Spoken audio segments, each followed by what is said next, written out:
Hello बच्चों, अपना आकाश कोटा आपके लिए लेकर के आया है नीट ब्रह्मास्त्र। जैसा कि नाम से ही पता चल रहा है आपको, ये ऐसे क्वेश्चंस हैं फिजिक्स, केमिस्ट्री, बॉटनी और जूलॉजी के, जिन्हें बनाया गया है पिछले 5 साल के पेपर के एनालिसिस के बेसिस पर। जिन चैप्टर में टॉपिक का वेटेज सबसे ज़्यादा था, उन टॉपिक से उठाए गए ये सभी क्वेश्चन हैं और ये क्वेश्चन आपके लिए काम करेंगे एक तरह से संजीवनी बूटी का। और इस समय आपको इसी तरह की संजीवनी बूटी की ही ज़रूरत है। तो आइए शुरू करते हैं एक एक करके। पहले फिजिक्स, फिर केमिस्ट्री, फिर बॉटनी और जूलॉजी। एक एक करके इन क्वेश्चंस को जरूर से सॉल्व करिएगा, एग्जाम के अंदर इसकी बहुत ज़्यादा आपको हेल्प मिलेगी। तो चलिए स्टार्ट करते हैं एक एक सब्जेक्ट। प्यारे बच्चों, अचूक अस्त्रों की श्रेणी ब्रह्मास्त्र में मैं पवन कोशी आपका स्वागत करता हूं। आज का जो अपना ब्रह्मास्त्र होगा वो फिजिक्स का होगा। तो फिजिक्स में आने वाले तीर इस प्रकार है। तो पहला क्वेश्चन है हमारा, a ball is projected upward with speed 50 metre पर second, then the distance covered by it in 6 second. तो बच्चों 6 सेकंड में, तो हमें पता है कि जब हम किसी बॉल को ऊपर की तरफ फेंकते हैं तो हर सेकंड के अंदर उसकी स्पीड 10 मीटर पर सेकंड से कम होती जाती है। तो अगर 50 मीटर पर सेकंड से फेंका है तो t इक्वल टू 5 सेकंड पर इसकी स्पीड हो जाएगी 0। लेकिन 6 सेकंड पर पूछा है तो इसका मतलब है कि अब 6 सेकंड में हमारी बॉल रिटर्न कर रही है। तो 1 सेकंड के अंदर फ्री फॉल में बॉडी कितना गिरती है? तो 1 सेकंड के अंदर फ्री फॉल में बॉडी 5 मीटर गिरती है, इसलिए हमारा आंसर हो जाएगा 5 metre. Second question, the equation of current and voltage in an AC circuit is given by I equal to 3 sin omega t plus pi by 4 and V equal to 5 sin omega t plus pi by 4. Then the circuit is। बच्चों अगर इस तरह का question है तो आप देखोगे कि इनके बीच का जो फेज डिफरेंस है वो 0 आ रहा है। इसका भी फेज, इनिशियल फेज है पाई बाई 4, इसका भी पाई बाई 4, तो हमारा फेज डिफरेंस आ गया 0। तो हमें पता है कि जो शुद्ध प्रतिरोध परिपथ होता है या प्योर रेजिस्टिव सर्किट होता है उसी का फेज डिफरेंस 0 होता है, या अनुनाद रेजोनेंस पर भी हमें फेज डिफरेंस 0 मिलता है। तो चलिए, तो फर्स्ट आंसर हो गया। थर्ड क्वेश्चन पर, अ radioactive element X emits 6 alpha particle and 2 beta particle leading to 21182 lead। तो बच्चों मान लो कि X का एटॉमिक मास नंबर है A और एटॉमिक नंबर है Z, इसमें से 6 अल्फा और 2 बीटा पार्टिकल रिलीज हो रहे हैं, तो हमें मिल रहा है लेड का एक एलिमेंट। तो हमें पता होना चाहिए कि जब अल्फा पार्टिकल रिलीज होते हैं तो उससे जो एटॉमिक मास नंबर है हर अल्फा से 4 कम हो जाता है, या 6 है तो आपका 24 मास नंबर कम हो जाएगा। और जो आपका जेड नंबर है अल्फा के निकलने की वजह से, तो अल्फा के एक निकलने से एटॉमिक नंबर 2 कम हो जाता है, 6 निकल रहे हैं तो 12 कम हो जाएंगे। लेकिन बीटा पार्टिकल के रिलीज होने से एटॉमिक नंबर पर, एटॉमिक मास नंबर पर कोई चेंज नहीं आता, लेकिन बीटा माइनस निकलने से एटॉमिक नंबर 1 इंप्रूव होता है, यहाँ 2 निकल रहे हैं तो +2 कर दीजिए। अब अगर हम मास को बैलेंस करें तो ये हो जाएगा 211 और यहाँ पर ये हो जाएगा 82। तो इसको अगर हम सॉल्व करेंगे तो 24 उधर जाकर ऐड हो जाएगा बच्चों, तो ऐड हो जाएगा तो वो हो जाएगा हमारा 235 और यहाँ से Z नंबर आ जाएगा 92। तो वो एलिमेंट जिसका atomic number 235, atomic mass number 235 और एटॉमिक नंबर 92 आ रहा, वो हमारा सेकंड ऑप्शन है। क्लियर? आगे, Lenz law can be explain by. तो हमें सबको पता है कि Lenz law conservation law of energy पर बेस्ड होता है। तो straight forward question, answer third. Question number 5, an uncharged conducting sphere. But जो कंडक्टिंग स्फीयर है is placed in an electric field produced by a point charge place at point P। यहाँ पर एक point charge रखा हुआ है। Let VA, VB, VC and be the potential at the point A, B and C respectively. Then, तो बच्चों यहाँ पर साफ कहा है कि ये चालक गोला है। तो ये जो चालक गोला या कंडक्टिंग स्फीयर होता है ये हमारा सम विभव होता है। सम विभव का मतलब है इक्वी पोटेंशियल। तो अगर एक कंडक्टर इलेक्ट्रोस्टैटिक कंडीशन में इक्वी पोटेंशियल होता है तो इसका मायने क्या है, ए बी सी पर पोटेंशियल की वैल्यू सेम रहेगी, और इसका एक ही ऑप्शन नजर आ रहा है, वो है option number 4। Six question, a particle is executing SHM of amplitude 20 centimetre. बच्चों एम्पलीट्यूड दिया हुआ है 20 सेंटीमीटर का। Its time period of oscillation, time period दिया हुआ है बच्चों 2 पाई सेकेंड का। Speed of the particle when it is at x equal to 16 centimetre. बच्चों स्पीड निकालनी है पोजीशन के साथ, तो हमें फॉर्मूला यूज करना होगा v equal to omega under root a square minus x square. Omega को लिखा जा सकता है 2 पाई बाई टाइम पीरियड और under root a square minus x. अब केवल डेटा डालना है। टाइम पीरियड की वैल्यू कितनी है 2 पाई, तो 2 पाई बाई 2 पाई हो जाएगा। एम्पलीट्यूड कितना दिया हुआ 20, तो ये हो जाएगा 20 का स्क्वायर माइनस पोजीशन कितनी दे रखी है 16, तो ये हो गया 16 का। अगर आप देखें तो मैंने यूनिट चेंज नहीं करी है, इसलिए मेरा आंसर सेंटीमीटर पर सेकंड में आएगा। 2 पाई से 2 पाई कट गया बच्चों। यहाँ मैं मैथ्स का एक छोटा सा फॉर्मूला ए स्क्वायर माइनस बी स्क्वायर लगा रहा हूँ, तो एक बार ऐड कर देंगे तो 20 प्लस 16 36 और एक बार माइनस कर देंगे 4, तो ये हो जाएगा 12 सेंटीमीटर पर सेकेंड और आपका आंसर हो जाएगा third. 7th question, if r be the radius of the third stationary orbit and small r be the radius of the fourth stationary orbit of an electron in Bohr model, then ratio r by capital R। तो बच्चों यहाँ पर orbit की बारे में बात चल रही है और साथ में उसकी रेडियस के बारे में, तो radius is directly proportional to n square होता है। और बच्चों ये वाला जो स्मॉल आर है वो किसके लिए है, तो स्मॉल आर जो है वो फोर्थ के लिए है, तो ये 4 का स्क्वायर हो जाएगा। और capital R radius third stationery orbit के लिए तो 3 का स्क्वायर हो जाएगा। तो हमारा आंसर आ जाएगा 16/9 जो ऑप्शन नंबर 3 है। Clear. Question number 8, the current passing through a choke coil of self inductance 10 henry is decreasing at the rate of 0.5 ampere per second. The EMF develop across the coil. Straight forward question है कि अगर inductor में प्यारे बच्चों current की value अगर time के साथ चेंज हो रही है तो E इक्वल टू होता है minus L D I by D T. तो यहाँ पर L की वैल्यू है 10 हेनरी और करंट क्योंकि यहाँ पर डिक्रीज हो रहा है तो वो भी माइनस होगा, तो -1/2। मैंने 0.5 को क्या लिख दिया -1/2, इससे कट गया तो ये आ गया आपका 5 वोल्ट, तो आपका आंसर हो गया 2। क्लियर। चलिए अगला question, question number 9, a battery of 12 volt is connected to circuit as shown below, the current I drawn from the battery। बच्चों ये पूछा गया कि करंट बैटरी से कितना मिल रहा है, तो जब हमें बैटरी का करंट निकालना होता है तो इक्विवेलेंट। क्या आपको ये बैलेंस व्हीट स्टोन दिखाई दे रहा है, बिल्कुल दिखाई दे रहा है, तो इसको हटा देते हैं।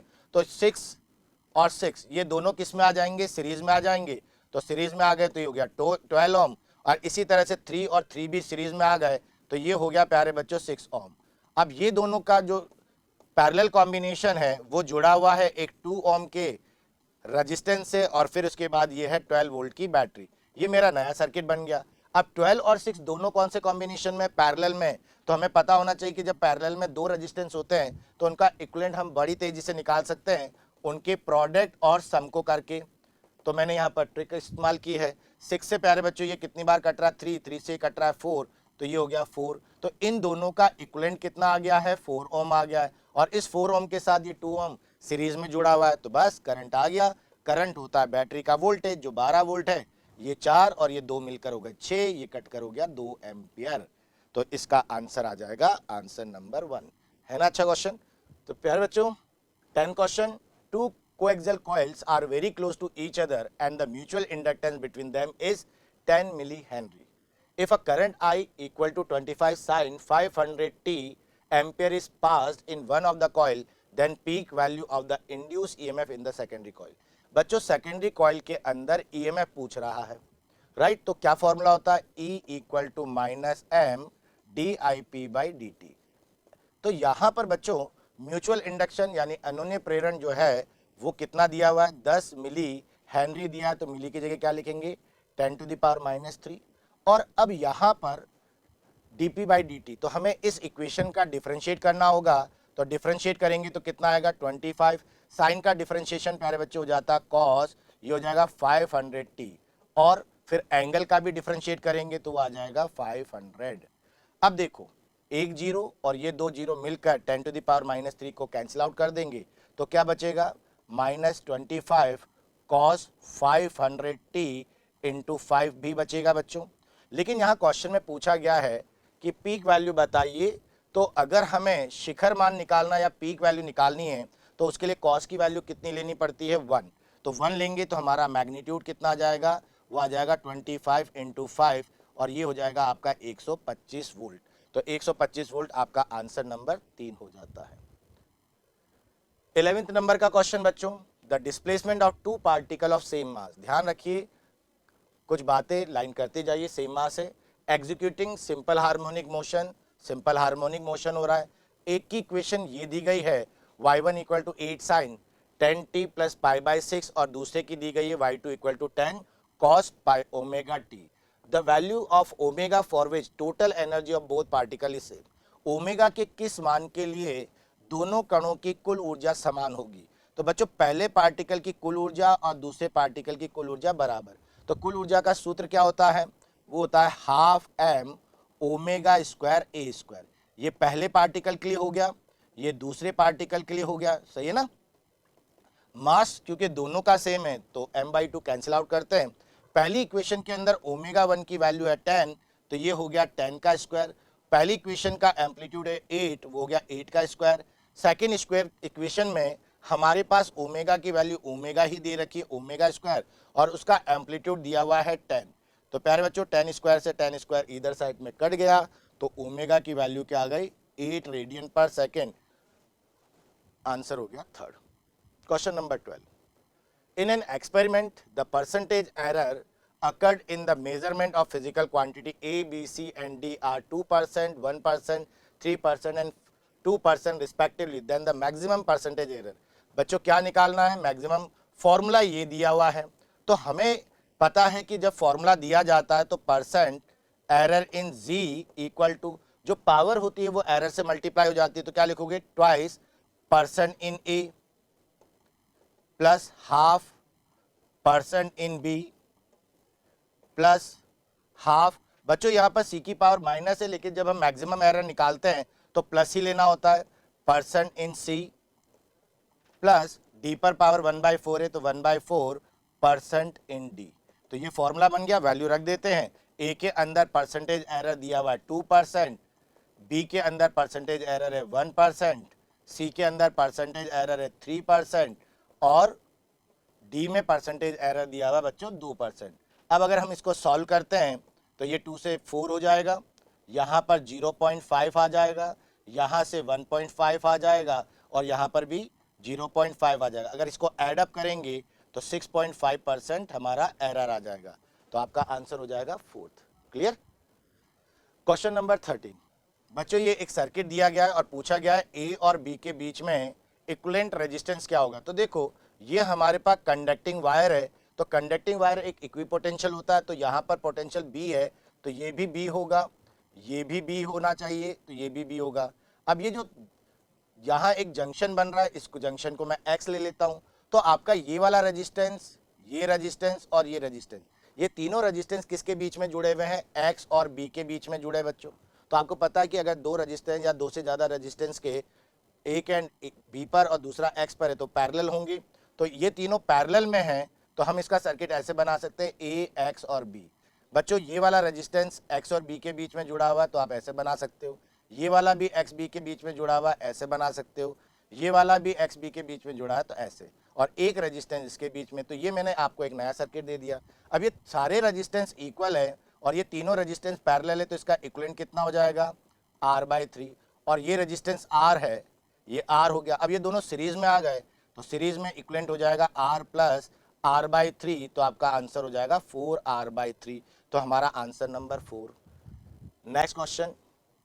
Time taken by a body is 20 ± 0.2 second undergoing a displacement of 200 ± 5 metre, maximum percentage error in velocity. बच्चों एरर का क्वेश्चन है, यहाँ पर टाइम दिया हुआ है, यहाँ पर डिस्प्लेसमेंट दिया हुआ है, तो डिस्प्लेसमेंट इक्वल टू होता है v इंटू टी, और v को क्या लिख सकते हैं d/t।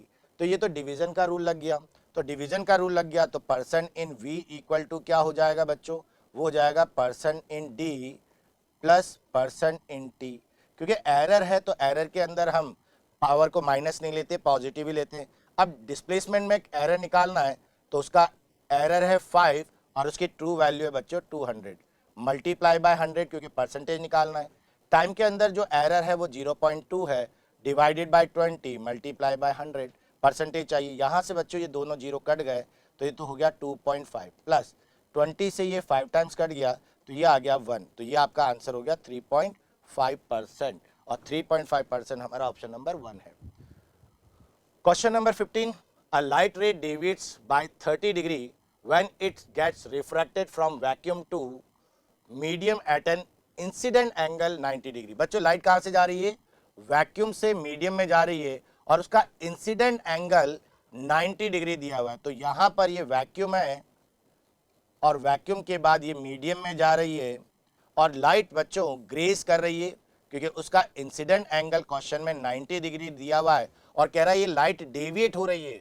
तो डेविएट हो रही है तो प्यारे बच्चों इधर की तरफ डेविएट होगी, ठीक है ना। तो ये डेविएशन इसका दिया हुआ 30 डिग्री का। तो a light ray deviates by 30 degree when it gets refracted. तो बच्चों हमारा रिफ्रैक्शन एंगल कितना आ गया? 60 डिग्री आ गया है। तो यहां अब हम लगाएंगे स्नेल रूल। वैक्यूम का रिफ्रैक्टिव इंडेक्स 1 होता है और एंगल ऑफ इंसिडेंस कितना है बच्चों? 90 डिग्री। मीडियम का रिफ्रैक्टिव इंडेक्स म्यू हो गया और ये हो गया साइन 60 डिग्री। बच्चों साइन 90 की वैल्यू 1 होती है, साइन 60 की वैल्यू √3/2, तो हमारा रिफ्रैक्टिव इंडेक्स आ जाएगा 2/√3। तो उसके हिसाब से आंसर हो जाएगा 3rd। क्लियर? ध्यान दीजिएगा, इसने कहा है रे डेविएट्स, ना कि उसने ये बोला है रिफ्रैक्शन एंगल कितना है। तो ध्यान रखिएगा, the variation of electric field of an electromagnetic waves is given by E equal to sin 80 sin omega bracket t minus x by c, where all the parameters are in SI units and c is the speed of light, then intensity of the light given। बच्चों electromagnetic waves का formula based question है। अगर आपके पास electric field होता है तो हमारी जो इंटेंसिटी होती है उसका फॉर्मूला होता है 1/2 epsilon naught E naught square C. बच्चों मैंने यहाँ पर E नॉट स्क्वायर लिखा है, मतलब मुझे यहाँ पर पीक वैल्यू की जरूरत है। हाफ एप्सिलॉन नॉट की वैल्यू होती है 8.85 इंटू 10⁻⁻12। और बच्चों यहाँ पर इलेक्ट्रिक फील्ड का एम्पलीट्यूड 80 दिया हुआ, तो 80 का स्क्वायर हो गया।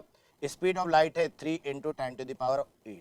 अब इसको अगर हम सॉल्व करते हैं तो ये आंसर नियरली 8.5 वाट पर मीटर स्क्वायर हमारे को मिल जाता है। तो आपको थोड़ा कैलकुलेशन करना होगा, वो आप कर सकते हैं। Question number 17, the moment of inertia of a circular ring of radius r and mass m about an axis. बच्चों क्या दिया हुआ है? सर्कुलर रिंग दे रखा है, ध्यान से। An axis parallel to the diameter and at a distance r by. Diagram में बिल्कुल क्लियर हो रहा है। तो बच्चों मुझे इस लाइन के अलोंग मोमेंट ऑफ इनर्शिया निकालना है इसका। तो ये जो लाइन है, ये जो एक्सिस है, ये सेंटर से नहीं जा रही, इसलिए मैं लगाऊंगा यहाँ पर parallel axis theorem. Parallel axis theorem में I इक्वल टू होता है ICM प्लस MD²। बच्चों ICM तो इस लाइन के या इस एक्सिस के पैरेलल सेंटर से जाने वाला एक एक्सिस बनाएंगे। और बच्चों हमें पता होना चाहिए कि moment of inertia of a ring about an axis passes through its centre and axis lie in its plane. तो उसका जो ICM होगा उसकी वैल्यू हो जाती है mr²/2। तो ये हो गया ICM की वैल्यू mr²/2। बच्चों डायग्राम में दे रखा है कि दोनों एक्सिस के बीच का डिस्टेंस कितना है? r/2 है, तो उसका स्क्वायर करेंगे तो ये हो जाएगा r²/4। तो इसको सॉल्व करोगे तो 3/4 mr² आ जाता है। तो आपका आंसर हो जाएगा 3rd। Clear? Question number 18, a cylinder vessel filled with water up to height of 2 meter becomes empty in time to 20 seconds due to a small hole at the bottom of the vessel. If the water is filled up to a height of 4 meter, then it flow out in time। बच्चों जब हम किसी container के अंदर liquid को भरकर उसके bottom में एक होल करते हैं तो उससे लिक्विड बाहर निकलता है, तो एम्प्टी होने में जो टाइम लगता है वो बच्चों initial height of the liquid के स्क्वायर रूट के प्रोपोर्शनल होता है। तो ये क्वेश्चन प्रोपोर्शनलिटी से सॉल्व हो जाएगा। तो हमें सेकेंड इवेंट में टाइम चाहिए, पहले इवेंट का टाइम हमारे पास है तो h2/h1। तो पहले सेकेंड केस में हमारी हाइट है 40 मीटर और पहले में 10 है, तो ये हो जाएगा √2। तो बच्चों t1 की वैल्यू क्वेश्चन में क्या दे रखी है? 20 सेकेंड। तो t2 की वैल्यू क्या आ जाएगी? 20√2। √2 की वैल्यू अगर हम रख दें तो हमारा आंसर आ जाता है 3rd, 28.3 सेकेंड। क्लियर है बच्चों? देखो कितना इजी क्वेश्चन है। Question number 19, for a given LR circuit, VRMS equal to 250 volt, resistance and inductive reactance for the circuit are given as 8 ohm and 6 ohm respectively, then current through the circuit will be। बच्चों इस question के अंदर हमें resistance और inductive reactance दोनों दिया गया है ना, प्रतिरोध और प्रेरणिक प्रतिघात दोनों दिया गया है। तो इसकी प्रतिबाधा या इम्पीडेंस का फॉर्मूला क्या होता है? R² plus XL²। तो R की वैल्यू है 8, तो उसका स्क्वायर एक्सएल की वैल्यू 6 है, उसका स्क्वायर, तो ये हो जाएगा आपका 10 ओम। अब क्या पूछा है, करंट पूछा है, तो करंट की आरएमएस वैल्यू क्या हो जाएगी, V R M S by G हो जाएगी बच्चों। तो यहाँ पर V R M S value 250 दे रखी है और जी की वैल्यू मेरी 10 आई है, तो मेरा आंसर हो जाएगा 25 एम्पियर, और ये मुझे मिल रहा है ऑप्शन नंबर 2 में। ये था क्वेश्चन नंबर 19। अब चलते हैं क्वेश्चन नंबर, बच्चों यहाँ पर आपको एक कैपेसिटर दिया गया जिसके अंदर 2 डाइलेक्ट्रिक फील्ड किए गए हैं। तो आप एक काम करते हैं, ये वाला जो कैपेसिटर है इसे C1 ले लेते हैं। तो अगर किसी कैपेसिटर में डाइलेक्ट्रिक होता है तो हमारा इसका हो जाएगा 4 एप्सिलॉन नॉट, लेकिन इसका जो एरिया है वो हमें कितना लेना है, A/2। तो ये हो जाएगा A/2 इंटू सेपरेशन कितना है D, तो इसको अगर मैं काट दूँ तो ये हो जाएगा 2 एप्सिलॉन नॉट A/D। और इसी तरह से नीचे वाला जो कैपेसिटर है उसकी भी वैल्यू निकाल लेते हैं, C2 हो गया, इसके अंदर डाइलेक्ट्रिक 2 है तो ये हो जाएगा 2 एप्सिलॉन, और इसका भी एरिया बच्चों A/2 है तो ये 2 नीचे आ जाएगा D, ये हो जाएगा एप्सिलॉन नॉट A/D। क्लियर। अब ये जो आप लोगों ने 2 कैपेसिटर बनाए हैं, ये दोनों कैपेसिटर अब आपको मिल रहे हैं पैरेलल कॉम्बिनेशन में, और पैरेलल कॉम्बिनेशन में जब 2 कैपेसिटर होते हैं तो उनका इक्विवेलेंट हम लिखते हैं C1 प्लस C2 से, तो इन दोनों को ऐड कर दिया जाएगा तो आपका आंसर हो जाएगा 2, है ना। इजी क्वेश्चन ये भी।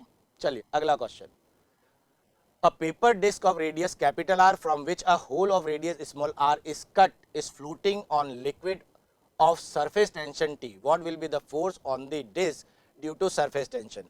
बच्चों यहाँ पर इस तरह से एनुलर डिस्क दी गई है, ये देखो, तो यहाँ पर भी एक फिल्म बनेगी और बाहर भी एक फिल्म बनेगी, तो 2 फिल्म बनेगी। अगर हम इस डिस्क को ऊपर की तरफ उठाते हैं तो दोनों ही इस डिस्क को नीचे की तरफ पुल करेगी, इसलिए यहाँ पर जो आपका इफेक्टिव फोर्स आएगा वो 2 फोर्स का सम आएगा, एक तो अंदर की तरफ और दूसरा बाहर वाली की तरफ।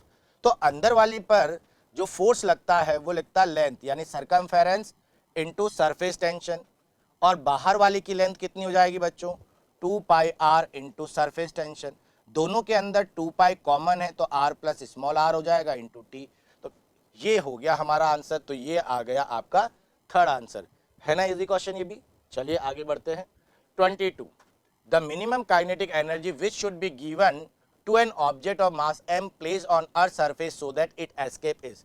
बच्चों पृथ्वी की सतह पर रखे m द्रव्यमान को कितनी न्यूनतम ऊर्जा से फेंका जाए कि वो पलायन कर जाए। तो बच्चों एस्केप के लिए टोटल मैकेनिकल एनर्जी 0 होनी चाहिए, ध्यान रखिएगा। कहीं से भी किसी भी बॉडी को एस्केप कराना है तो उस पोजीशन पर उसकी टोटल मैकेनिकल एनर्जी 0। हम कहाँ से करा रहे हैं, सतह से, सरफेस से करवा रहे हैं बच्चों। तो सरफेस से इसको करवा रहे हैं तो सरफेस पर पोटेंशियल एनर्जी होती है -Gmm/r, और काइनेटिक एनर्जी निकालने के लिए बोल रहा है तो मैं सीधा काइनेटिक एनर्जी लिख देता हूँ 0। तो काइनेटिक एनर्जी की वैल्यू हो गई Gmm/r। बच्चों गुड मॉर्निंग, Gm को क्या लिखा जाता है, Gr² लिखा जाता है, तो Gr² इंटू m/r, एक r कट गया तो आपका आंसर आ गया mgr, राइट। तो सेकंड आंसर हो गया।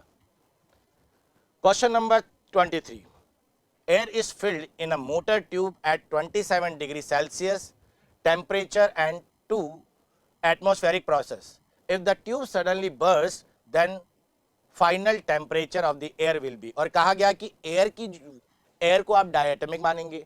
बच्चों जब हमारी ये ट्यूब फटेगी तो जैसे ही वो फटेगी तो दैट इज एडियाबैटिक प्रोसेस होगा, है ना।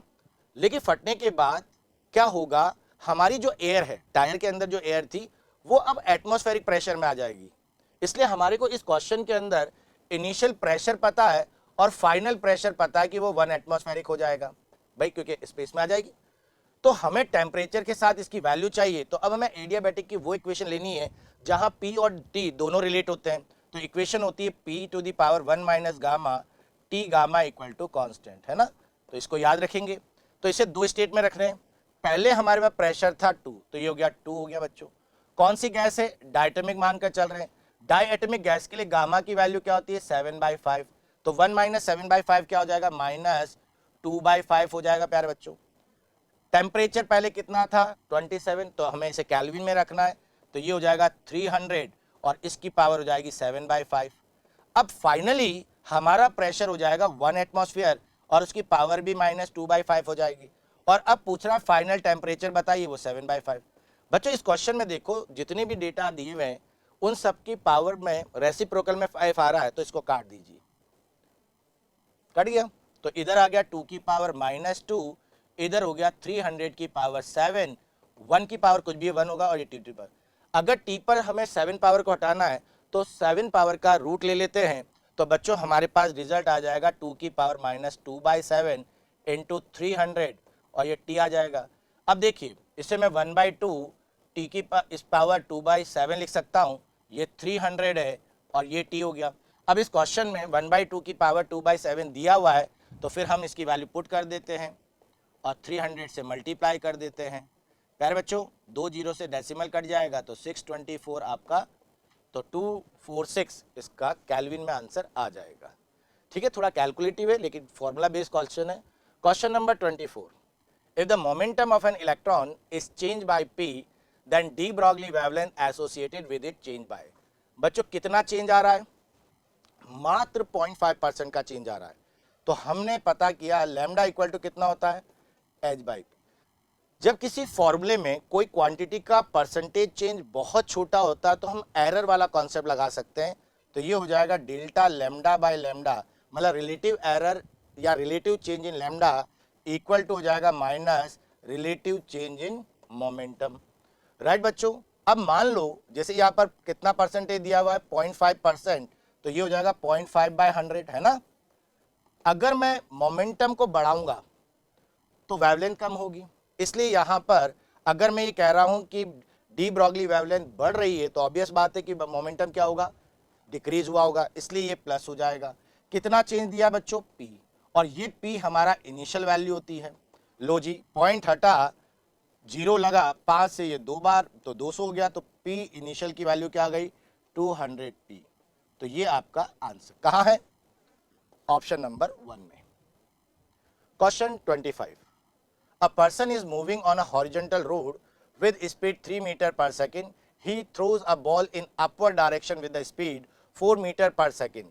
The magnitude of velocity of ball just after the release. बच्चों क्या कह रहा है, एक आदमी सड़क पर जा रहा है जिसकी स्पीड कितनी है, 3 मीटर पर सेकेंड है, और ये उसी टाइम पर एक बॉल को ऊपर की तरफ 4 मीटर पर सेकेंड से प्रोजेक्ट करता है। तो जो बॉल है इस इंस्टेंट पर, तो उस पर इनर्शिया की वजह से 3 मीटर पर सेकेंड फॉरवर्ड स्पीड भी होगी और वर्टिकल डायरेक्शन में 4 मीटर पर सेकेंड स्पीड भी होगी। तो इसका रिजल्टेंट कितना आ जाएगा, 5।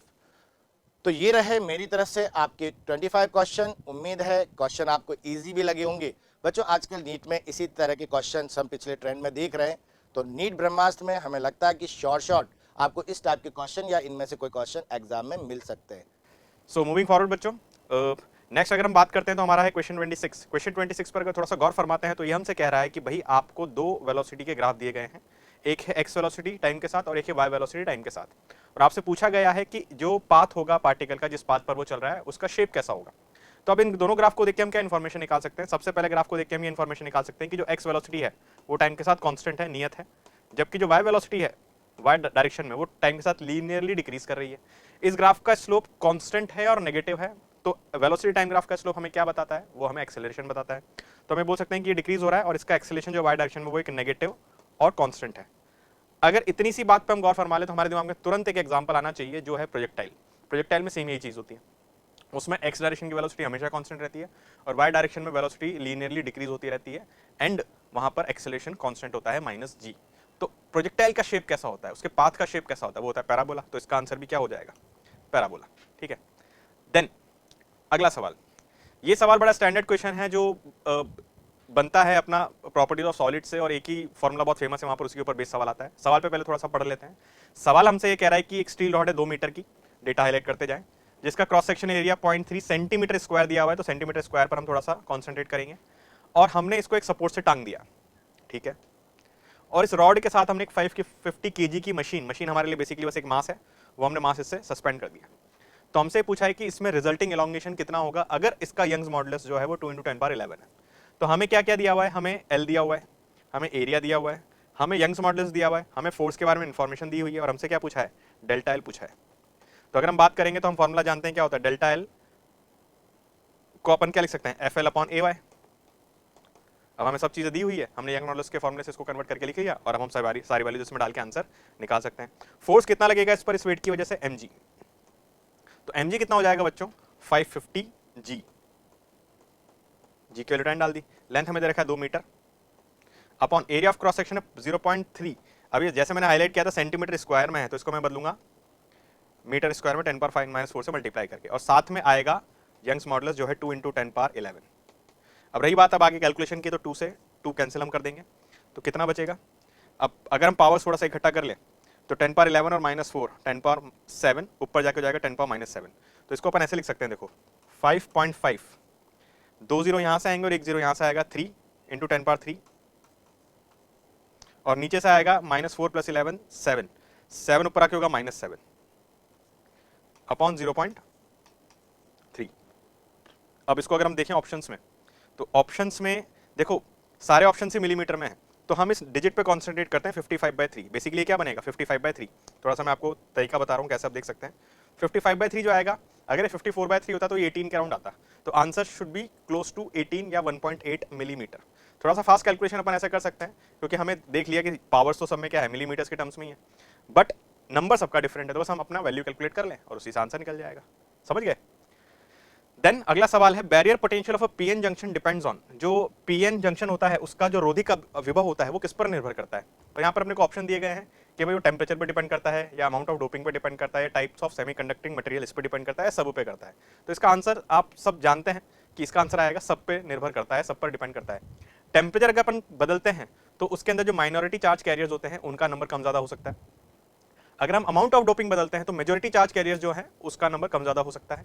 और अगर हम सेमीकंडक्टिंग मटेरियल ही बदल देते हैं तो उसकी वजह से भी बैरियर पोटेंशियल के ऊपर इफेक्ट बिल्कुल आता है। तो तीनों ही फैक्टर कहीं ना कहीं बैरियर जो पोटेंशियल होता है उसको इन्फ्लुएंस करते हैं, उसको बदल सकते हैं, इसलिए इसका आंसर हो जाएगा ऑल ऑफ दीज। देन ये भी एक बड़ा स्टैंडर्ड क्वेश्चन है इलेक्ट्रिक फील्ड का। हमें इलेक्ट्रिक फील्ड और एक्स का जो है वो ग्राफ दिया हुआ है, ठीक है, और हमसे पूछा है कि हमें ये बताना है कि अगर ओरिजिन पर पोटेंशियल 10 वोल्ट है तो x = 2 मीटर पर पोटेंशियल कितना होगा। अब हम इनमें एक रिलेशन जानते हैं, वो होता है E = -dV/dx। तो यहां से हम क्या लिख सकते हैं, dV = -E/dx और इसका इंटीग्रेशन।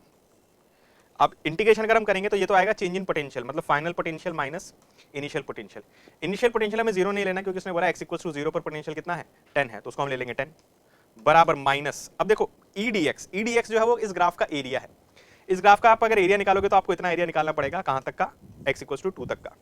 तो वो जो एरिया है वो इस ट्राइंगल का एरिया आएगा, और ये एरिया कितना आएगा, हाफ बेस है इसका 2 और हाइट है इसकी -20। तो अगर आप इसको सॉल्व करोगे तो VF विल बी 10 इधर जाके -10 इधर जाके +10 हो जाएगा। देखो ये माइनस और ये माइनस मल्टीप्लाई होकर ऐड हो जाएंगे तो प्लस में बदल जाएंगे, 2 से 2 कैंसिल हो जाएगा, तो ये आएगा 20। तो 10 + 20, सो आंसर कितना हो जाएगा इसका 30 वोल्ट। इन सवालों में प्लस माइनस का विशेष ध्यान रखें। काफी बच्चे जल्दी में E को dV/dx लिख लेते हैं, पर यहाँ पर माइनस साइन काफी इंपॉर्टेंट है। अगर आपने माइनस साइन नहीं लगाया यहाँ पर तो आंसर बदल जाएगा।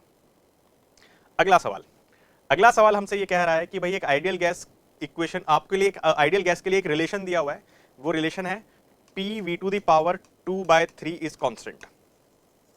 और आपको बोला है कि अगर गैस एक्सपेंड होती है, प्रसारित होती है, मतलब उसका वॉल्यूम, उसका आयतन अगर बढ़ता है तो टेम्परेचर पे क्या इफेक्ट आएगा, क्या टेम्परेचर बढ़ेगा, क्या घटेगा, क्या कांस्टेंट रहेगा, या बताया नहीं जा सकता। तो मुझे वॉल्यूम के बारे में एक चीज पता चल गई कि अगर एक्सपेंशन हो रहा है, प्रसार हो रहा है, तो वॉल्यूम बढ़ रहा है। अब हम यहाँ पर देखें कि वॉल्यूम बढ़ने पर टेम्परेचर पर क्या चेंज आएगा। तो उसके लिए पहले मैं ये P की जगह इसको रिप्लेस करने की कोशिश करूँ टेम्परेचर के साथ। उसके लिए मैं यूज करूंगा बच्चों PV = nRT, ideal gas equation. तो यहाँ से मैं ऐसा बोल सकता हूँ कि P को अपन लिख सकते हैं प्रोपोर्शनल टू T/V, क्योंकि N और R तो कांस्टेंट में एडजस्ट हो जाएगा। तो P की जगह मैं लिख दूंगा T/V × V⁴ बराबर कांस्टेंट, ऐसा लिख सकते हैं, ठीक है। तो हमने P की जगह कितना लिख दिया T/V। अब आप इसको अगर थोड़ा सा एडजस्ट करेंगे तो ये बन जाएगा T, V⁴ नीचे 1 है और ऊपर 2/3 है, तो ये हो जाएगा V⁴ - 2/3 इज कांस्टेंट। तो इसके बेसिस पर हम क्या बोल सकते हैं, T/V⁴ इज कांस्टेंट। अब क्वेश्चन में क्या बोला हुआ है कि वॉल्यूम इंक्रीज हो रहा है, तो इसका डिनोमिनेटर बढ़ेगा। अब अगर मुझे इस रेशो को, इस अनुपात को कांस्टेंट रखना है तो वो तभी हो पाएगा जब अगर नीचे का नंबर बढ़े तो ऊपर का नंबर भी बढ़े। इसलिए T को भी क्या होना पड़ेगा, बढ़ना पड़ेगा। तो टी अगर बढ़ेगा तो आंसर क्या हो जाएगा, इंक्रीजिंग।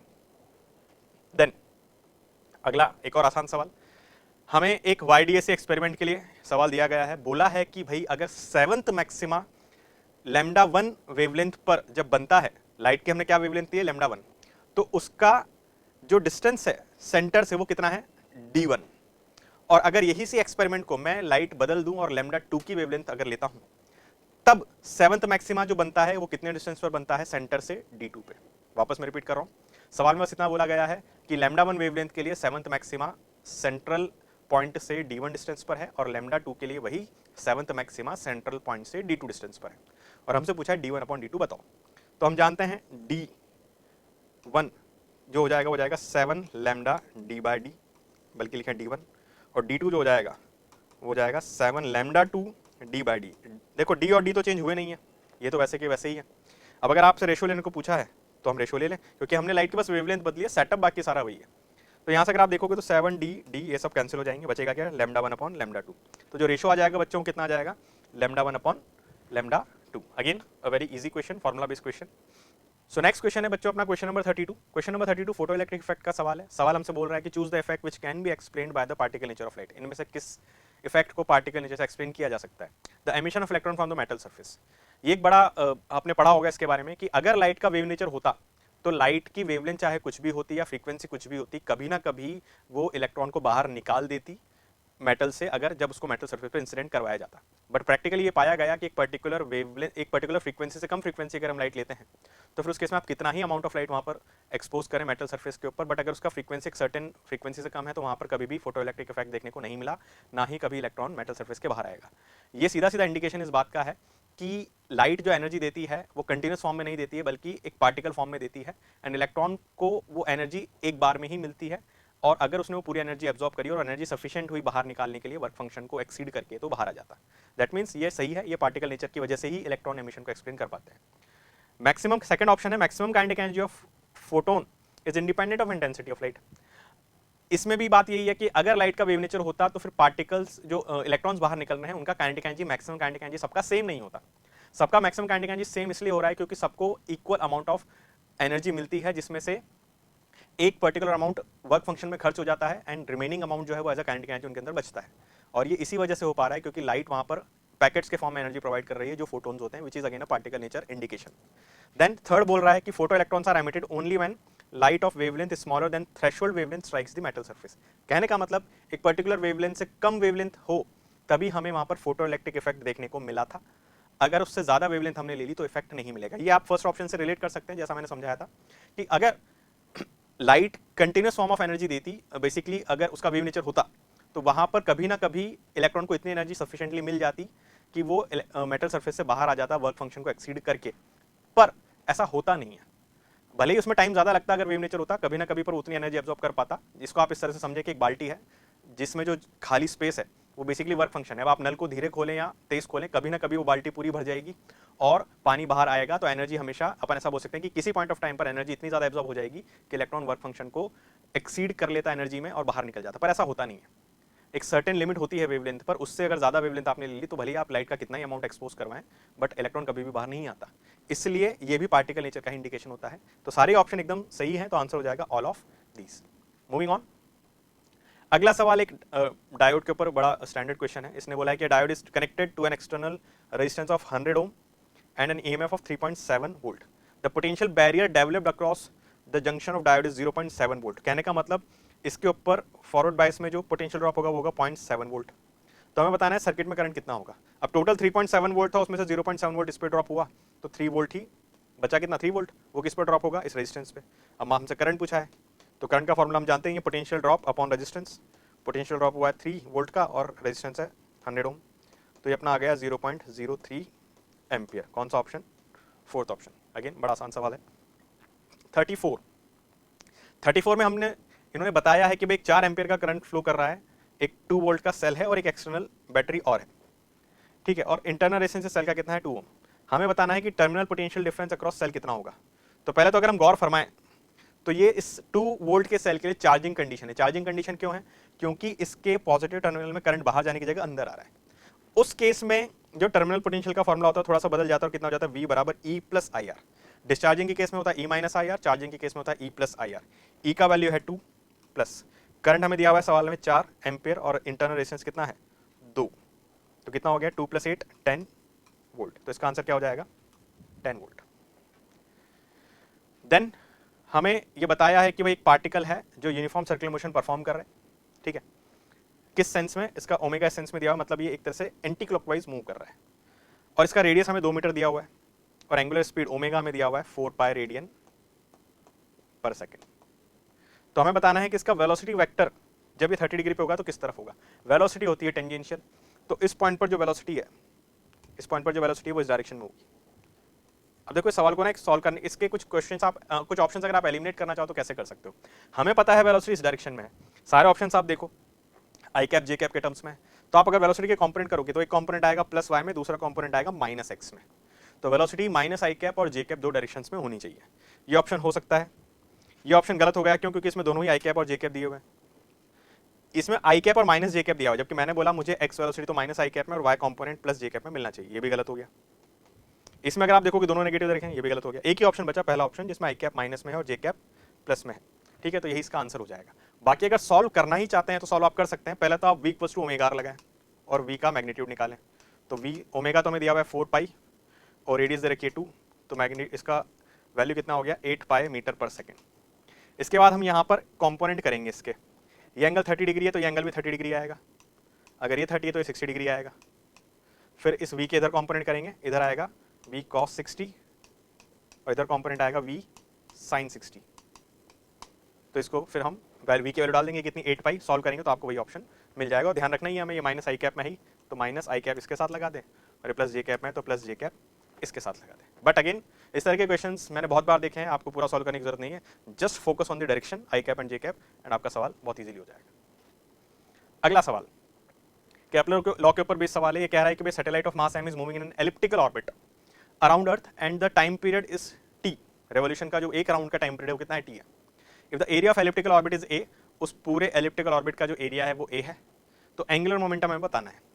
देखो केपलर्स जो लॉ होता है, एक लॉ ये बताता है कि भाई जो rate of change of angular moment, rate of change of area होता है dA/dt, dA/dt ये किसके बराबर होता है L/2m, जिसको हम एरियल वेलोसिटी भी बोलते हैं।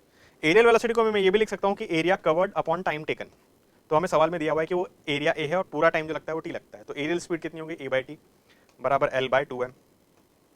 तो L कितना हो गया बेटा 2ma/t, ये इसका एंगुलर मोमेंटम हो गया, जो कौन सा ऑप्शन हो जाएगा थर्ड ऑप्शन 2ma/t।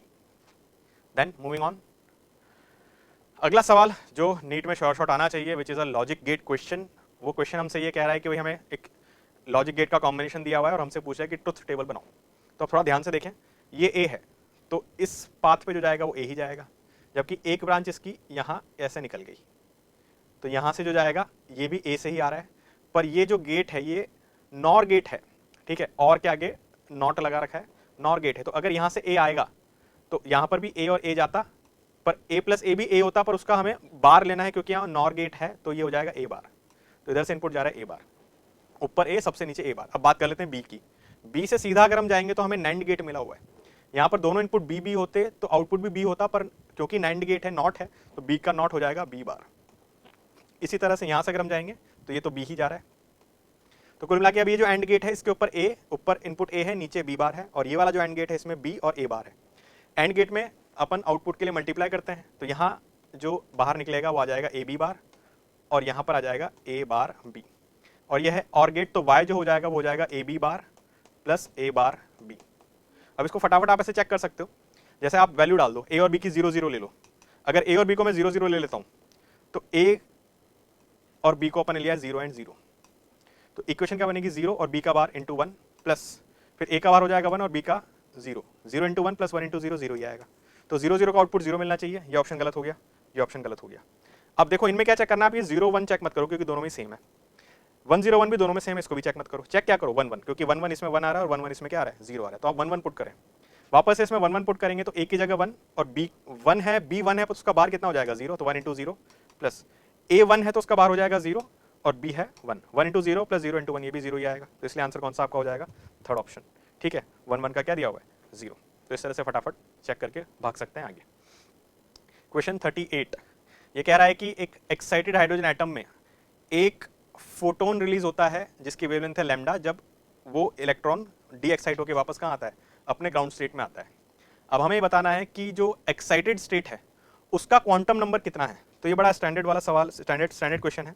1/λ का फॉर्मूला हम जानते हैं, 1/λ बराबर आर 1/n1 स्क्वायर। अब n1 तो उन्होंने बोला कि ग्राउंड स्टेट में आ रहा था, तो 1 हो गया, माइनस 1 हायर ऑर्बिट जिसका मुझे n निकालना है, उसको मैंने n मान लिया। बस यहाँ पर थोड़ा सा रीअरेंजमेंट करें और सॉल्व कर लें। इसको हम कैसे लिख सकते हैं, 1/λ equals to 1 minus 1/n square. तो हम इसको ऐसे लिख सकते हैं 1/n square equals to 1 minus 1/λ। और इसको हम ऐसे लिख सकते हैं n square equals to λr/λ minus 1। तो अगर हम रूट ले लें तो आंसर आ जाएगा √λr/λ माइनस 1। कौन सा ऑप्शन हो जाएगा ये हो जाएगा आपका फर्स्ट ऑप्शन। ठीक है, अगेन फॉर्मूला भी इजी था। अगला सवाल, ये सवाल कह रहा है कि charge particle is moving in a circular orbit of radius 6 centimetre with a uniform speed of 3 × 10⁻⁶ metre पर सेकंड। तो इसकी स्पीड भी दे दी। Under a uniform magnetic field of 2 × 10⁻⁴ weber per metre square. तो बी भी हमें दिया हुआ है। Which is at right angle to the plane of orbit. So angle भी दिया हुआ है। The charge to mass ratio of particle. So basically हम जानते हैं कि जो रेडियस का फॉर्मूला होता है वो होता है mv/qb। अब इसने पूछा है चार्ज टू मास रेशियो, तो चार्ज बाय मास q/m ये हो जाएगा, इसको इधर लेके जाएं v/rb। ठीक है, अब हमें सारी वैल्यू दे रखी है। v कितना दे रखा है 3 × 10⁻⁶, r कितना दे रखा है 6 सेंटीमीटर, इसलिए मीटर में बदलेंगे, और b है 2 × 10⁻⁴। ठीक है, तो अब देखें अगर इसको हम थोड़ा सा सिंप्लीफाई करें तो 3 बाय ये कितना बन जाएगा 12, 6 × 2 12 इंटू 10 टू द पावर 6 ऊपर है और -6 ऊपर आके और जुड़ जाएगा, तो ये 6 + 6 हो जाएगा 12। ये आ जाएगा 0.25। 3/12 कितना हो जाएगा 1/4, 1/4 हो जाएगा 0.25 इंटू 10⁻12 मीटर। तो ऑप्शन कौन सा हो जाएगा, 12 सॉरी मीटर नहीं, यूनिट क्या है, चार्ज अपॉन मास, तो कूलम पर केजी, मेरे दिमाग में रेडियस ही चल रहा था।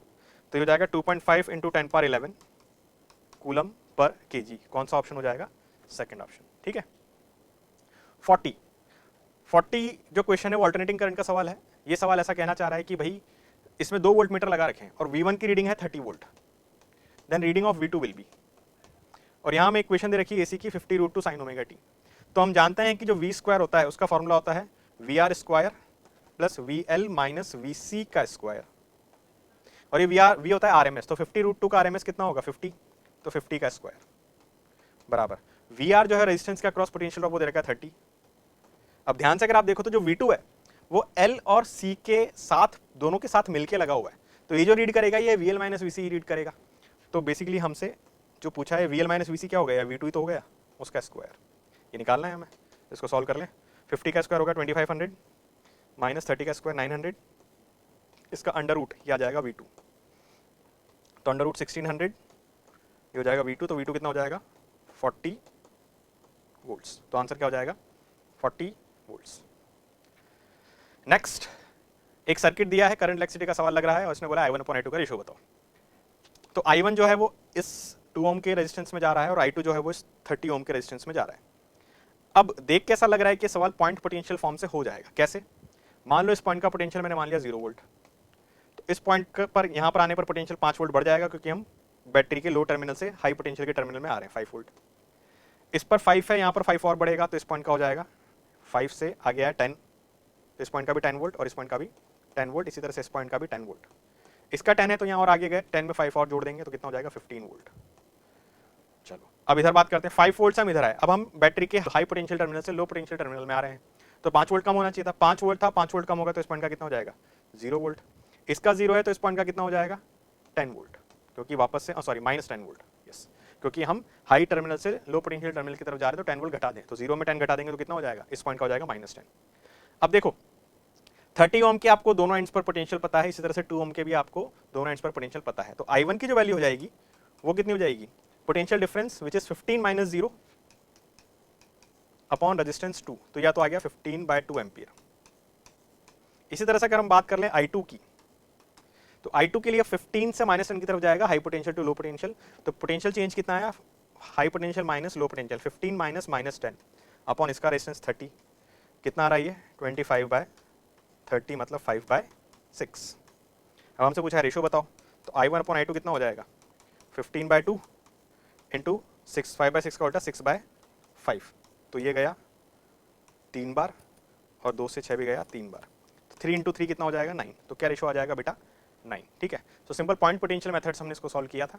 अगर इसमें आप KVL KCL में फंस गए तो हो सकता है सवाल थोड़ा सा कॉम्प्लिकेटेड हो जाए, और नीट पूछता नहीं है तो पक्का कुछ ना कुछ ईजी तरीका होगा जिससे सॉल्व हो रहा होगा।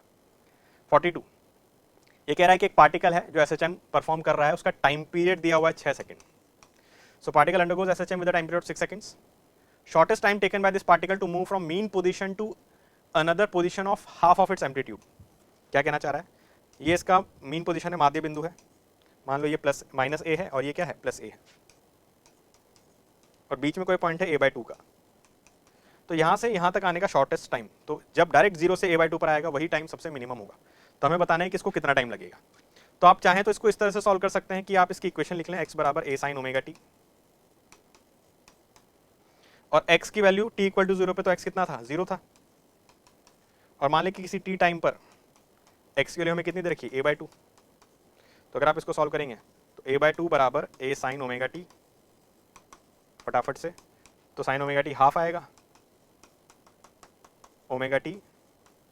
अब मिनिमम हाफ कितने कितने पे होता है 30 डिग्री पे और 150 डिग्री पे, पर इसने मिनिमम पूछा है, तो मिनिमम तो जब ये जाते समय होगा तभी फेस 30 डिग्री होगा, वही मिनिमम है। तो उसको अपन डिग्री में नहीं लिखेंगे, पर किस में लिखेंगे, सब जानते हैं रेडियन में। तो ωt कितना आ गया π/6, तो यहाँ मैं लिख देता हूँ, तो ओमेगा इंटू टी बराबर π/6। अब ओमेगा की वैल्यू क्या हो जाएगी 2π बाय टाइम पीरियड, वो दिया हुआ 6 सेकंड, इंटू टी बराबर π/6।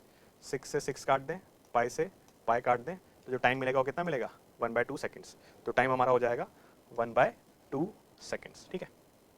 43 एक रे ऑप्टिक्स का सवाल है। इसमें बोला है कि भाई एक प्रिज्म है, उसके ऊपर भी सवाल पढ़ लेते हैं। One of the refracting surfaces of prism of angle 30 degree, angle 30 degree मतलब प्रिज्म का एंगल 30 डिग्री है, और इसका एक रिफ्रैक्टिंग सर्फेस सिल्वर कर दिया गया है। Ray of light incident at an angle of 60 degree, तो इंसिडेंस एंगल दिया हुआ है। रीट्रेसेस इट्स पाथ, अपने पाथ पर अपने पथ पर दोबारा लौट जाती है। Then what is the refractive index of material of prism, तो प्रिज्म का रिफ्रैक्टिव इंडेक्स अपवर्तनांक कितना होगा। तो प्रिज्म बनाते हैं पहले, तो चलो मान लो ये सर साइड हमने सिल्वर कर दी। अब सिल्वर कर दिया मतलब ये सरफेस एक तरह से मिरर के जैसे बिहेव करेगा। मिरर पर लाइट कब टकरा के अपने ही पाथ पर लौट जाती है, जब वो परपेंडिकुलर गिरती है, तो एंगल ऑफ इंसिडेंस होता है 90 डिग्री। तो लाइट यहाँ पर कुछ इस तरह से आई होगी 90 डिग्री पे, और एंगल ऑफ इंसिडेंस हमें कितना दिया हुआ है, वो हमें दिया हुआ है 60 डिग्री, और प्रिज्म का एंगल भी दिया हुआ है 30 डिग्री। यहाँ पर एंगल ऑफ इंसिडेंस 0 है, और यहाँ पर एंगल ऑफ इंसिडेंस होता है R2 सेकंड सरफेस पे, तो R2 है 0। अब हमें पता है कि R1 + R2 किसके बराबर होता है प्रिज्म में, A के बराबर, और R2 0 है, तो हमें रिफ्रैक्शन एंगल मिल गया फर्स्ट सरफेस पर, वो है A जो है 30 डिग्री। अब इस पॉइंट पर आप स्नेल्स लॉ लगा दो। स्नेल्स लॉ क्या बोलेगा, बाहर का एयर मान लेते हैं, तो म्यू इंटू साइन 60 बराबर, अंदर म्यू निकालना है मुझे प्रिज्म का, और रिफ्रैक्शन एंगल कितना है 30 डिग्री साइन 30 डिग्री, तो ये हो जाएगा √3/2 बराबर म्यू इंटू 1/2। 2 से 2 कैंसिल, म्यू की वैल्यू कितनी आ गई √3। ठीक है। देन अगेन गैल्वेनोमीटर का स्टैंडर्ड सवाल है, अ गैल्वेनोमीटर ऑफ रेजिस्टेंस 100 ओम, तो हमें जी का वैल्यू तो दिया हुआ है 100 ohm, gives a full scale deflection current of 10⁻⁵ ampere, तो हमें गैल्वेनोमीटर करंट IG की वैल्यू दे रखी है 10⁻⁵ ampere. To convert it into an ammeter of range 1 ampere, तो जो मैक्सिमम करंट रेंज चाहिए हमें कितनी चाहिए 1 ampere. What is the shunt, हम जानते हैं कि वैसे इसका एक बहुत छोटा सा प्रिंसिपल भी होता है, ये होता है एमीटर और कुछ नहीं होता है, एक होता है गैल्वेनोमीटर और एक होता है शंट, दोनों पैरेलल में होते हैं। यहाँ से करंट आया I, जिसके दो भाग होते हैं, IG इधर चला जाता है और बचा हुआ I - IG शंट से चला जाता है। इस पूरी असेंबली को गैल्वेनोमीटर बोलते हैं। अब हम यहाँ पर अगर इन दोनों की बात करें तो दोनों ही पैरेलल में तो पोटेंशियल दोनों पर बराबर होना चाहिए, तो IG इंटू जी बराबर I - IG इंटू शंट। अब देखो हमें सब चीज़ें दे रखी है, बस हमें क्या निकालना है, हमें निकालना है शंट का वैल्यू। पहली बात तो हमें पैरेलल में लगाना पड़ेगा, तो कम से कम हम ये दो ऑप्शन तो बना ही कर दें कि भाई तुम तो नहीं हो पाओगे, क्योंकि पैरेलल में लगता है शंट, सीरीज में नहीं लगता है, तो सीरीज वाले गलत हो गए। अब सारी वैल्यू दे रखी है, शंट की वैल्यू निकालनी, तो शंट कितना हो जाएगा IG है 10⁻⁵ इंटू रेजिस्टेंस ऑफ गैल्वेनोमीटर वो है 100 अपॉन I - IG 1 - 10⁻⁵। अब देखो अप्रॉक्सीमेटली अपन इसको नेग्लेक्ट कर सकते हैं, क्योंकि 1 - 10⁻⁵ ये बहुत ही छोटा नंबर होगा, तो बस आपका एक तरह से न्यूमरेटर बच जाएगा, जो हो जाएगा 10 power minus 5 into 100 10 power minus 3 ओम। ठीक है, अगला सवाल कुछ इस प्रकार से है कि a block of mass 2 kilogram gain velocity of 20 metre पर second due to an impulse. मतलब इस ब्लॉक को मिडिल यहाँ पर x इक्वल टू 0 पे जब ये था तो इधर 20 मीटर पर सेकंड की वेलोसिटी मिली and starts moving on rough horizontal surface. So there is a friction coefficient दिया हुआ है 0.2 between the two vertical walls. तो दो वर्टिकल वॉल है, तो ऑब्वियसली इससे जाके टकराएगा वॉल से। इसके बारे में कुछ इन्फॉर्मेशन होनी चाहिए आगे। Net displacement of the body when it comes to rest, जब ये रेस्ट पे आ जाएगा तो इसका डिस्प्लेसमेंट कितना होगा ये पूछा है। Given the distance between wall is 10 metre, दोनों वॉल्स एक दूसरे से 10-10 मीटर दूर है and coefficient of friction is 0.2 and collision is perfectly elastic. तो कोलिजन के दौरान कोई एनर्जी लॉस, काइनेटिक एनर्जी में लॉस नहीं होगा। तो बेसिकली अब इस सवाल को अगर देखें तो वैसे तो ये ब्लॉक इस तरह से कुछ टकरा के इसकी स्पीड लगातार कम होती जाएगी फ्रिक्शन की वजह से और ये रुक जाएगा। पर ये जिस जगह रुकेगा वो जगह पता करनी है। उसका कारण ये है क्योंकि डिस्प्लेसमेंट पूछा है इसने।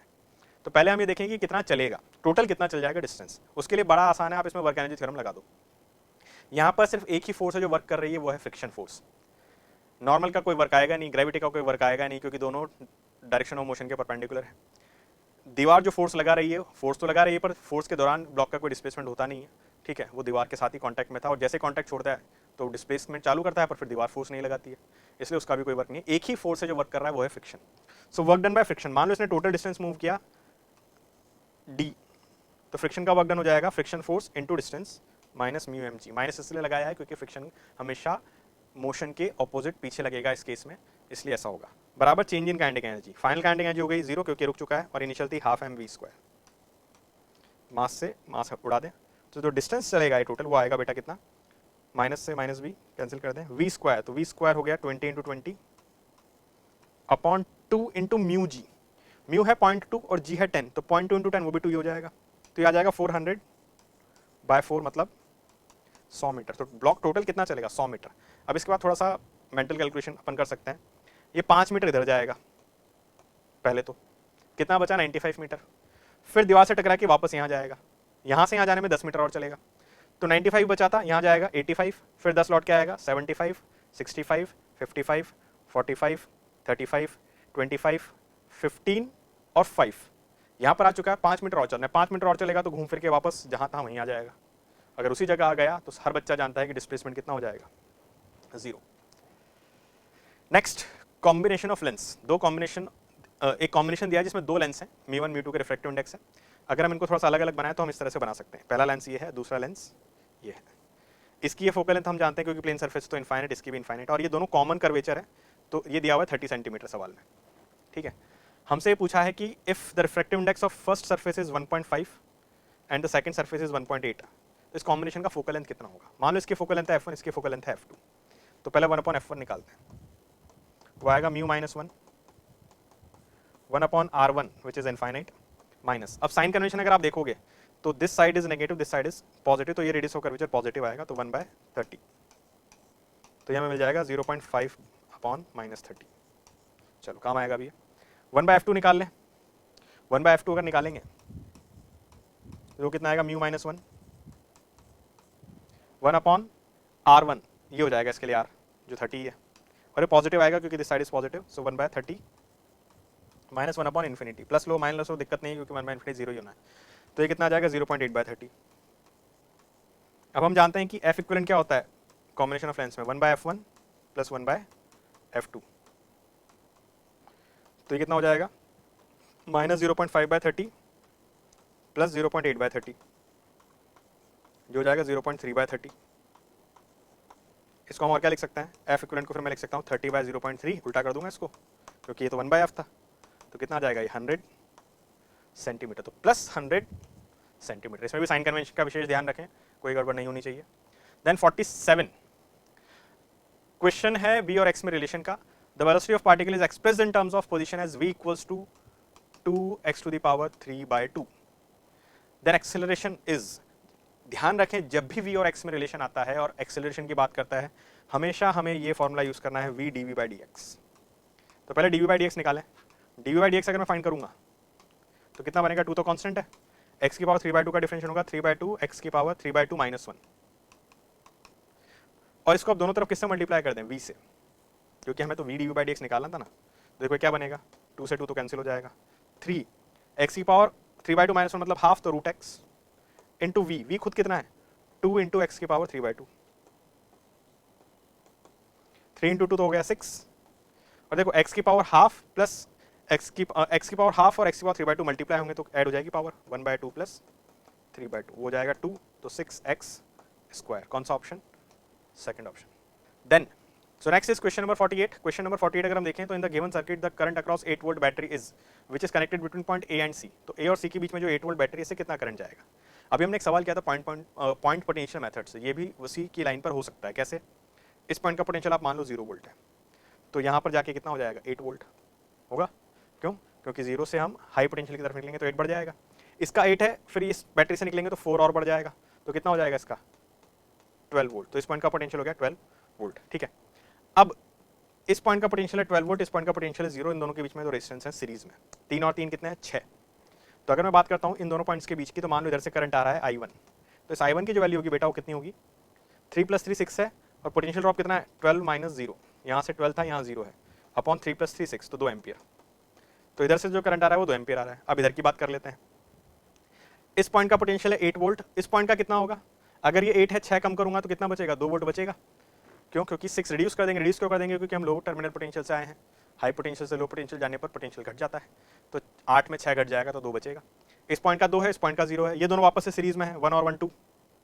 तो वापस से अगर मान लो इधर करंट फ्लो कर रहा है I2, इधर क्यों करेगा? क्योंकि high potential to low potential जाना है, तो I2 की वैल्यू कितनी आएगी?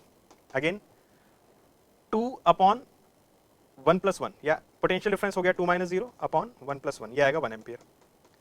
तो इधर से आ रहा है 2 एम्पियर और इधर से आ रहा है 1 एम्पियर, दोनों इधर जाएंगे, तो इधर का 2 भी इधर 1 चला जाएगा और इधर का 1 भी इधर चला जाएगा, तो 2 + 1 3 ampere. 49 A question of thermal physics. Sun emits maximum intensity of wavelength 4800 angstrom. ठीक है, तो जो मैक्सिमम इंटेंसिटी है वो है 4800 एंगस्ट्रम के ऊपर, एंड इसके सरफेस का टेम्परेचर दिया हुआ 6000 केल्विन। अब हमें बताना है कि अगर एक दूसरा स्टार है जिसकी मैक्सिमम इंटेंसिटी है 4000 एंगस्ट्रम पे, तो उसका टेम्परेचर कितना होगा? वीन्स डिस्प्लेसमेंट लॉ का सवाल है, बड़ा स्ट्रेट फॉरवर्ड, जिसमें लैम्डा m इंटू टी को हम कांस्टेंट मानते हैं b के बराबर। तो बेसिकली दोनों स्टार्स के लैम्डा m इंटू टी का प्रोडक्ट हम कंपेयर कर सकते हैं। क्यों? क्योंकि दोनों ही b के बराबर होंगे।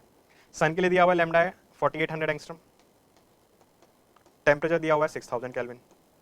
दूसरे स्टार के लिए है 4000 एंगस्ट्रम और उसका टेम्परेचर निकालना है, तो यूनिट्स कैंसिल कर सकते हैं, 1 2 3 1 2 3, ये सब कैंसिल हो गया। 4 से ये हो जाएगा 1200 टाइम्स, तो टेम्परेचर में क्या बचा T2 में 6 into 1200 which will be 7200 kelvin, तो कितना हो जाएगा 7200 केल्विन। ठीक है, फिर नेक्स्ट क्वेश्चन है अपना क्वेश्चन नंबर 50। क्वेश्चन नंबर 50 ये कह रहा है कि the potential at a point x in micrometre due to a distribution of charges on x axis is given by, basically हमें पोटेंशियल और x में रिलेशन दिया हुआ है, and we are asked the electric field at x equals to 4 micrometer. What is the electric field at x equals to 4 micrometer? x equals to 4 micrometer पे बताओ electric field. तो हम जानते हैं E का जो फॉर्मूला होता है वो होता है -del_v/del_x I कैप। अब यहाँ पर सिर्फ हम x ही ले रहे हैं क्योंकि x ही है, y z है नहीं, तो उसका आगे लिखने की जरूरत नहीं है। तो पहले तो आप del_v/del_x निकाल लो, फिर उसको -i कैप से मल्टीप्लाई कर देंगे। तो बेसिकली आपको इसको डिफरेंशिएट करना है। तो v क्या लिखा हुआ है? v लिखा हुआ है 20x² - 4 की पावर -1। तो अगर आप इसको डिफरेंशिएट करोगे, देखो 20 तो कांस्टेंट है, पावर का डिफरेंशियल होगा -1 x² - 4 की पावर -2, और फिर x² का डिफरेंशियल होगा 2x। इसमें आप वैल्यू डाल दें x की कितनी 4 पर, पहले थोड़ा सा सिंप्लीफाई कर लें। 20 इंटू -1 -20 -20 इंटू 2 -40, 2x था इसका डिफरेंशियल, x² का डिफरेंशियल कितना था 2x। ठीक है, तो डिफरेंशियल में एक बार वापस एक्सप्लेन कर देता हूँ। dv/dx में पहले हमने पावर को डिफरेंशिएट किया, तो -1 x² की -4 की पावर -2, और फिर x² का डिफरेंशियल 2x, तो ये हो जाएगा -20 into 2x -40x upon x² -4 का होल स्क्वायर। अब x का वैल्यू कितना रख दें बच्चों? x का वैल्यू हम रख दें कितना 4, क्योंकि सवाल में दिया हुआ है, वहीं पर इलेक्ट्रिक फील्ड बतानी है। तो -40 इंटू 4 अपॉन 4 का स्क्वायर होगा 16, 16 - 4 होगा 12, तो 12 का स्क्वायर होगा 144, 4 से 144 जाएगा 36 टाइम्स, तो -40/36 या -10/9, पर अभी आंसर नहीं है क्योंकि ये तो किसकी वैल्यू है dv/dx की। इलेक्ट्रिक फील्ड निकालने के लिए मुझे उसको मल्टीप्लाई करना है -i कैप से, तो इसको अगर मैं -i कैप से मल्टीप्लाई करूंगा तो कितना बनेगा 10/9, यूनिट है वोल्ट पर माइक्रोमीटर i कैप, तो 10/9 माइक्रोमीटर वोल्ट पर micrometre along positive x axis, तो ये आंसर उसका हो जाएगा। ठीक है, so these are the questions for 6। Thank you.